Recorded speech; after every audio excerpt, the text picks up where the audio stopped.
Bine ați venit, dragilor, din Zodia Leu, oriunde v-ați afla în această lume.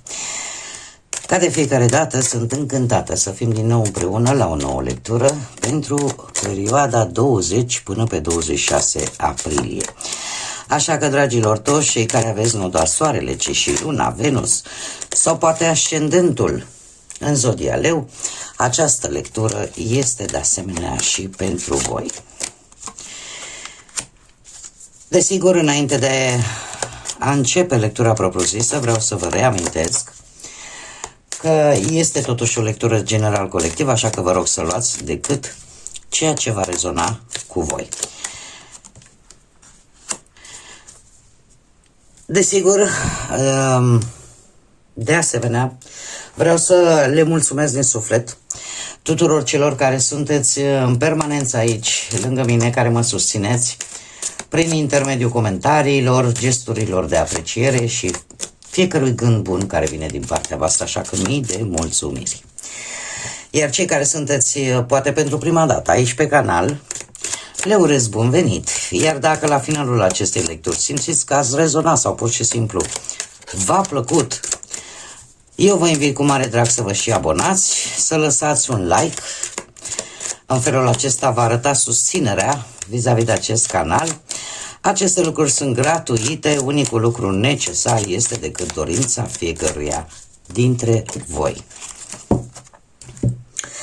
Și haideți să vedem, dragilor, din...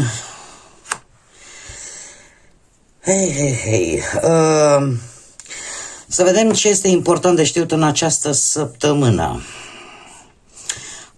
O veste scrisă, un document, un contract, o știre, o noutate în ziar, nu știu, un mesaj primit pe mail sau prin telefon, care te va pune pe gânduri, și eu aș mai spune că te va face să te simți un pic vulnerabil. Este pasager într-adevăr, dar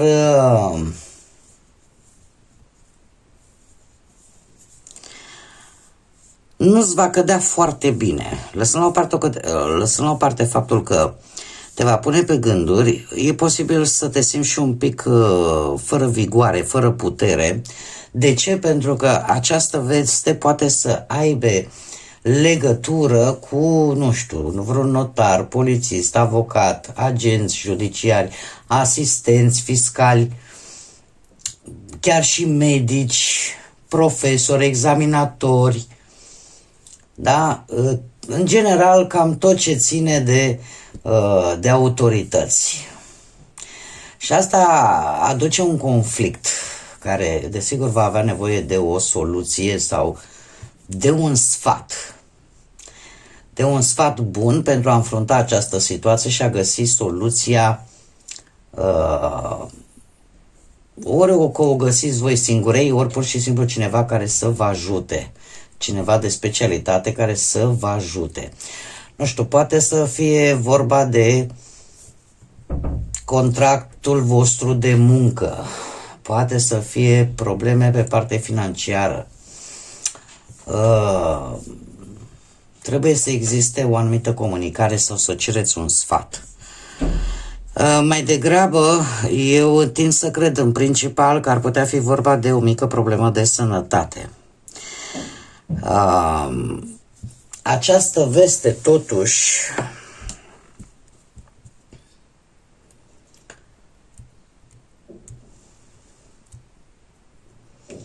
e ca un semnal. E ca un semnal unde voi ar trebui să începeți să interacționați cu anumite persoane. Este ceva legat de trecut. Ceva legat de trecut și orică vă pune pe voi într-o mică pauză vis-a-vis de anumite planuri pe care le aveați, ori vor ieși niște lucruri la iveală pe care posibil să nu fi vrut să le știi. să nu fi vrut să le afli și să aibă legătură, cum am mai spus, ori cu sănătatea, ori cu orice ține de legătura voastră cu anumite persoane cu autoritate. Haideți să vedem totuși ce ne spune și tarotul.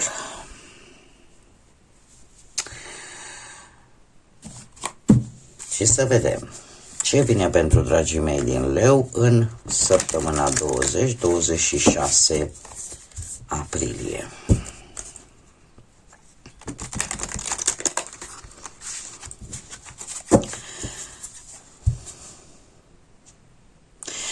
Unii dintre voi chiar puteți, nu știu dacă vorbim de partea asta mai mult sentimentală, aș spune, să aflați, cum am văzut, ceva scris, da? Deci nu ceva vorbit, nu pe cale orală, ci pe cale scrisă, care să vă pună pe gânduri și chiar să vă facă, să vă simțiți mai vulnerabil, să ajungeți poate chiar împreună cu perechea la un notar, la o persoană care de obicei găsește soluții sau căreia voi să-i cereți un sfat.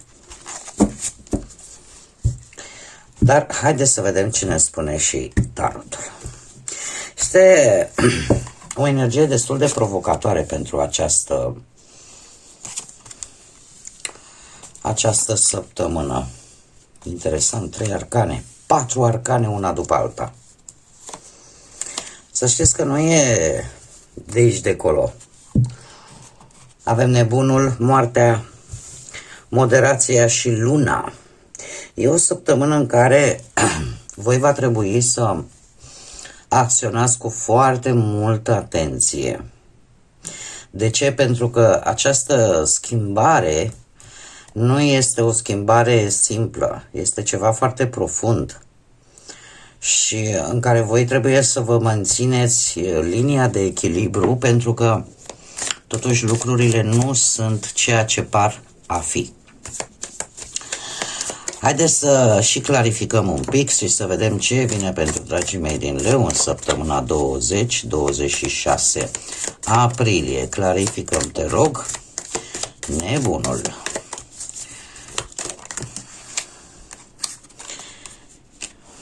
Da. Clarificăm moartea.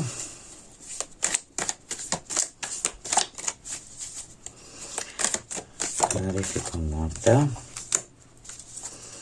Interesant, asta nu e rău. Clarificăm moderația.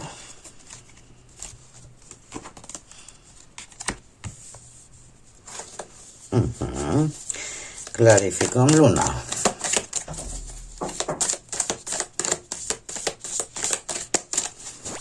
Clarificăm luna. Este interesant, cred că un proces unde ar trebui voi să fiți un pic mai atenți, ține foarte mult, în primul rând, de serviciu, de muncă, de cariera profesională. Și, desigur, pentru cei singuri.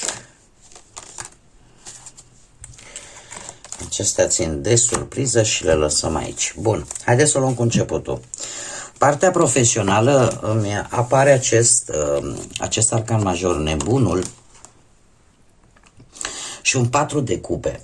Asta ce îmi spune? Că sunteți, ori că încercați joburi, proiecte noi, sunteți adevărat, nu cumva vă bazați foarte mult pe voi, pe ce știți voi să faceți. De ce? Pentru că sunteți într-o perioadă de reevaluare a situației profesionale. Nu știu, analizați poate un job, analizați poate un proiect, o colaborare care, din păcate, parcă nu mai funcționează sau parcă nu mai dă randament sau parcă nu-ți mai aduce pur și simplu o anumită satisfacție. Și de aceea, în această săptămână, se pare că vă gândiți, reflectați la ce vă doriți voi cu adevărat să realizați în domeniul profesional și cum să faceți voi să schimbați direcția. Dat fiind acest lucru, veți încerca, cum am mai spus, proiecte noi, joburi noi, puteți face chiar și voluntariat unii dintre voi, sau să intrați într-un proiect un pic neobișnuit. Unii dintre voi chiar sunteți hotărâți să faceți niște cursuri în plus, să începeți ceva nou, complet diferit față de ce ați făcut până acum, în așa fel încât șansele voastre de a schimba direcția să crească. Puteți colabora în această perioadă cu oameni noi, chiar dacă nu aveți, să zicem, certitudinea că va ieși totul bine. Este ca un risc care vreți să vi-l asumați. Pe partea bănuților, aici să știți că intervine foarte mult influența lui Uranus și un pic a zodiei Vărsător. Ideea asta de a te simți efectiv, de a te revolta, de a te simți rebel, de a fi revoluționar și de a gândi, dom'le, nu se mai poate. Nu mai vreau să fiu un corsetat, nu mai vreau să suport tot felul de comportamente, tot felul de idei. Da? E o nemulțumire pe plan profesional. Pe partea banilor avem arcanul major, Moartea Zodia Scorpion, cu precădere cei care vă știți că aveți și planete importante în această zodie, chiar și ascendentul, și un as de bâte. Voi veți ajunge, ca să zic așa, puteți încheia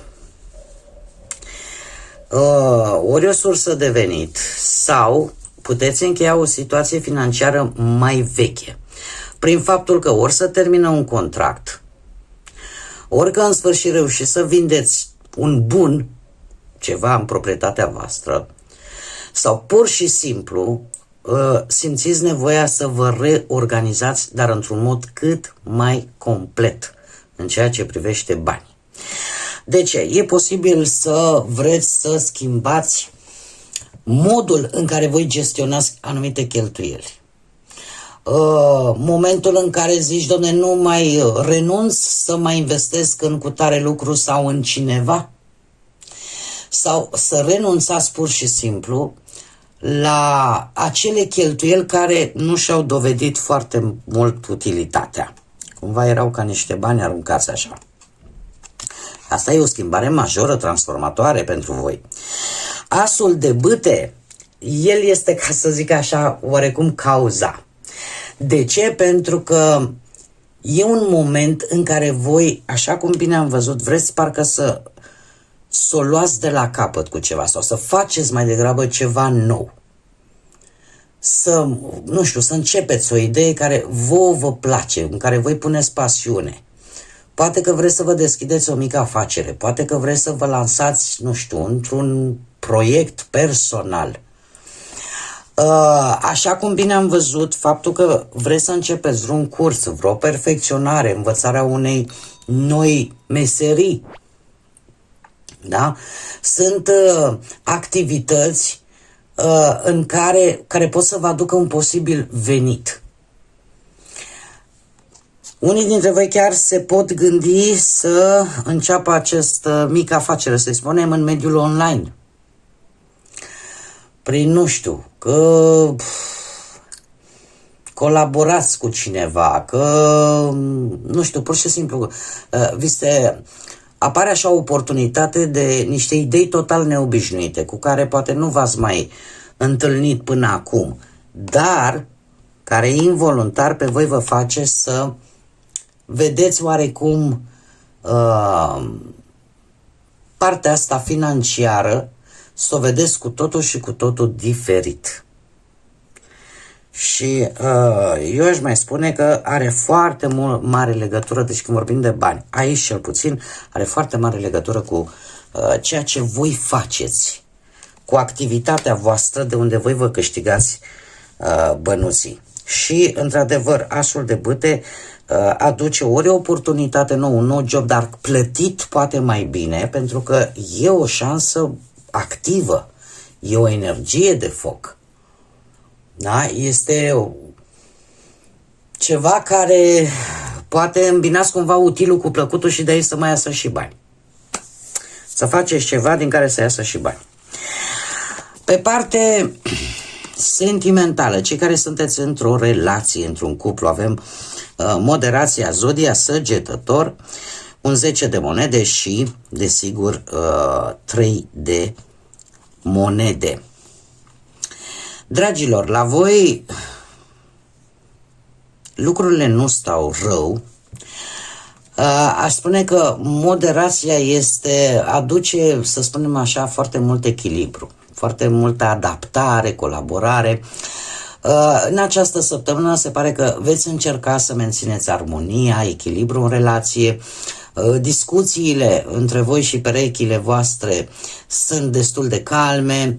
Chiar sunteți dispuși să faceți și anumite compromisuri. De ce? Pentru că vreți să vă construiți relația fără grabă, pas cu pas. Chiar e posibil să vă faceți și niște planuri în comun pe termen lung. 10 de monede și 3 de monede îmi vorbește foarte mult de o relație stabilă și de lungă durată. Chiar puteți să, nu știu, într-o conjunctură cu alte personaje, cei care nu au făcut până acum, să zicem, pasul ăsta, să gândească, domnule, eu vreau să oficializez relația asta, vreau să mă însor, vreau să mă căsătoresc, să fim acolo legal. Poate să fie și acest lucru. Dar ce este important este că, cel puțin în această lectură, mie asta îmi spune energiile, relația este construită pe valori comune. Pe valori comune, iar, desigur, 3 de bâte îmi vorbește de echipă. Da? Pentru că relația voastră va crește prin colaborare, prin sprijin reciproc, posibil, cum am mai spus, să lucrați împreună la niște proiecte comune, să luați decizii împreună, să vă planificați viitorul și toate lucrurile astea, toate acțiunile astea practice și concrete nu fac altceva decât să consolideze relația voastră. Așa că nu este o săptămână rea deloc, cel puțin pe planul ăsta sentimental pentru cei în cuplu. Cei care sunteți singuri, avem luna zodia Rac și un 8 de cupe. Voi, dragilor, sunteți într-o săptămână în care aș spune că, nu știu, sunt anumite lucruri care vă atrag vis-a-vis de anumite persoane sau, să zicem, e o săptămână de aia în care puteți fi atrași de oameni misterioși sau greu de înțeles. Și e posibil să idealizați o anumită energie care poate sau nu să aibă legătură cu zodia Rac, sau poate chiar voi să aveți legătură cu această zodie, să idealizați această persoană fără să o cunoașteți prea bine.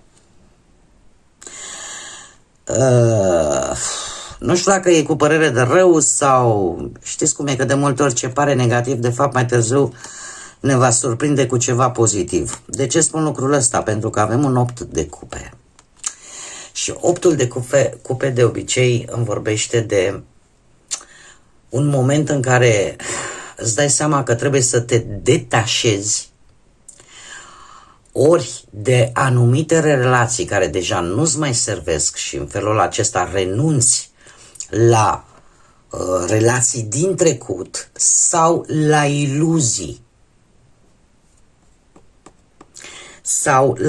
Pentru că aici văd, cum am mai spus, o idealizare a unui personaj. O idealizare fără de fapt să știi prea multe despre acea persoană. Și atunci 8-ul de cupe vine ca un, să zicem așa, un fel de avertisment. Și îți spune, știi, înainte să te implici într-o nouă relație, învață din relațiile trecute și probabil să nu vă mai lăsați purtați de iluzii emoționale. Să nu mai idealizați, să nu mai spuneți cred că aici e ok, asta e bine. Cumva are legătură cu aceste lucruri. Pentru că această persoană nu va sta. Și atunci voi vă creați niște așteptări care, din păcate, n-au nicio legătură cu realitatea. Surpriza acestei săptămâni pentru voi, avem un 5 de monede, o regină de cupe, zodii de apă, rac, pești sau scorpion, încă o dată se repetă și scorpionul și racul, și avem marea preoteasă.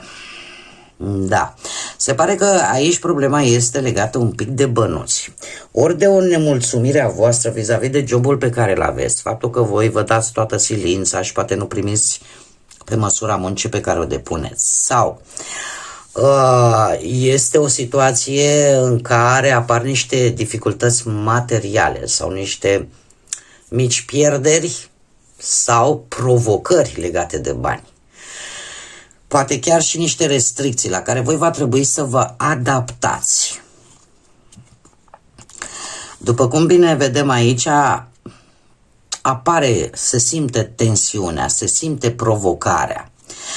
Totuși, regina de cupe, din câte văd eu aici, ori e un personaj lângă care voi stați, cineva în jurul vostru, care poate să aibă sau nu legătură cu zodiile de apă, rac, pești sau scorpion, așa cum am mai spus. Această regină de cupe mie îmi spune că există o anumită înțelepciune, cum există și intuiție, cum există și susținere. Ori există o energie care vă susține, care e acolo lângă voi.